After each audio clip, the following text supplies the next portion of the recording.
everybody, welcome back to another YouTube video. My name is Kayla Rundle, if you do not know me, and today I actually have a little bit of a surprise.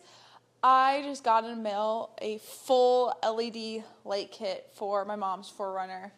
I have this same light kit on my 2017 Honda Civic. I love the LASFIT Auto Lighting so much on my Civic that my mom has been very jealous. So today I'm going to be installing a full interior and exterior light kit on her car. This kit is for 2014 to 2020 Toyota 4Runners, and I did get the whole combo package.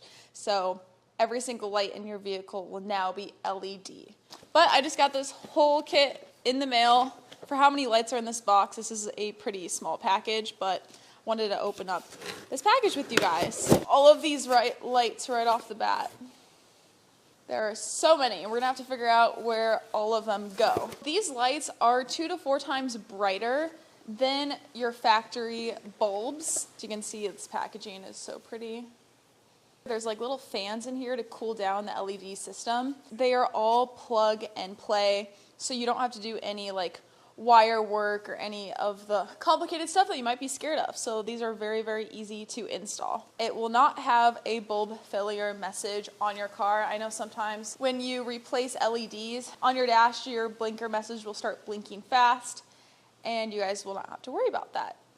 With this kit, it won't have any of those failure messages. This is just straight trade for trade on stock bulbs. All right, so we're gonna start with the 5 simple lights, since these are like the repetitive bulbs. These are all the same bulbs. These cover the license plate lights, the dome lights, the map lights, the door light on the interior, and the vanity mirror light. So these are all the interior light. Basically for these, they're pretty simple to install. You just really have to pop off the plastic coverings that reveal the bulb. So the plastic covering is what you will see first from where the light comes from. And usually it just has tabs along the edge, and you pop it out with an interior trim tool. So I have like a variety of trim tools that I have from wrapping my Civic, and we're gonna use these to go pop out all of the plastic trims in the interior of the car, and then we're gonna work our way outwards to do the other lights. Which one do you wanna start? License plate light? Sure. All right, let's go. License plate lights, looks like we need a screwdriver because Toyota doesn't want us getting into there, I guess. So there's just 2 screws holding in the license plate lights for the housing. Hoping this reveals the whole thing. Well, that makes it easy, just popped out. Oh, I'm just peeling it off. Oh, there's one. I'll pop up the other. Now for these stock ones, are these already LEDs? Yeah, I put them in. But I didn't have the good lights. These are Yorkim lights. And then these just pop straight in to the same spot. This is the very first bulb. We weren't sure if we got them in all the way. It's just a very snug fit. And we turned on the lights and they definitely work. I mean, it doesn't even move. And now we just reverse the process and put these back with the 2 screws. It kind of confuses because the bulbs stick out further than like the back of the housing. But once you get the protective part of the housing on, they're perfect. And then we just put the screws in the unit and then get them through the holes, tighten them back up. My mom took them and cleaned them. Now you guys know where I get the cleaning all the insides of the random parts from. These guys are all secured. And then we can get rid of these old lights that were flickering and not working after only a year. All right, now on to the reverse lights, which is the T-T15 bulbs from LASFIT. Luckily, the 4Runner gives us easy access into these taillights, and on the inside of the trunk, there's this little cutout panel. I just use a little plastic tool so you don't damage the inside of the car, and shove it in between the panels, and this whole thing will just pop directly out. Just like that. And then you can see the inside of the lights for the tail lights. All right, so the reverse light is this very bottom bulb, and I just turn it counterclockwise here, and then the entire thing pops out with the bulb here. And then you're able to take out the bulb just by pulling it directly out of the socket. And here's the old one. Now we can open up the new lights. These are way bigger. And then put these in its place. Pretty big. Okay. Here. Yay! That one works. And that one works. Perfect. All right, these are the turn signals as you can see. In the daytime, at least. Now, left turn signal. It's very, very dull. We're going to replace her turn signals with the T-7440A. I believe the B is for the front turn signals, which are switchbacks, which switchback means it goes from like white to amber. These ones in the rear are just amber turn signal lights, and the bulbs are really big for comparison to the other bulbs we just did. So these are at the very, very top, huh? Oh, these are full-on like halogen bulbs. Yeah, so here's the bulb up top there. Got it. That's the stock bulb. And we're gonna put in the new bulb, which look like this. The way I'm just leaning back right now probably is not the cutest. My wire is like super short, so I'm putting in my bulb first and trying to plug it in. And this is how girls do cars. This is how girls do cars. All right, you want to test those out real quick? Well, you can already see like the bulb through the housing on the outside. Looks way better than the halogen one.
All right, so that completes the installation on this 2019 4Runner TRD Pro with all of the LASFIT Auto Lighting. And we replaced the full interior and exterior LEDs in this whole car. The only thing we couldn't replace were the fog lights, because with this particular model, it is a complete system all in one, so it does not have individual bulbs that you can replace. But make sure to check that your 4Runner can or cannot replace the fog lights. I believe most of them you can. This one we were just running into problems. It was like all one unit. Review on the installation of these lights. This is probably the easiest thing you can install. You don't have to be a mechanic or a full-on car person really, or understand a vehicle. It's very simple. Everything is really just a twist and pull out, so it's quite simple. The hardest part of the install was in the inner fenders. You do have to remove like 3 10mm bolts, which is quite simple. It's a normal household size is to have a 10mm bolt. Hopefully she'll be able to see a lot better at night. I'm gonna get a little review from her later on to see how bright they are when it's nighttime. If you guys are interested in a lighting kit, I will have the links in the description of this video so you guys can go get some LEDs for your own vehicle. They offer a variety of products for all different sorts of vehicles, so you don't even have to be driving a 4Runner or a Civic. I'm sure they offer full kits for your vehicle. The hardest part was reaching my arm way up and grabbing and twisting, because you're kind of doing it blinded. But overall, the install was very, very easy, and I hope you guys enjoyed this editing style. Try to make it fast and easy, because it can be very repetitive. You're just basically doing the same installation process for every single bulb on the interior and exterior. But thank you so much, LASFIT Auto, for sending me these lights. I hope you guys enjoy this video. Feel free to leave any questions down below in the comments, and I will try to get back to every single one of you. I hope you all have an amazing day or night, whatever time it is, and I will see you guys in the next one. Peace.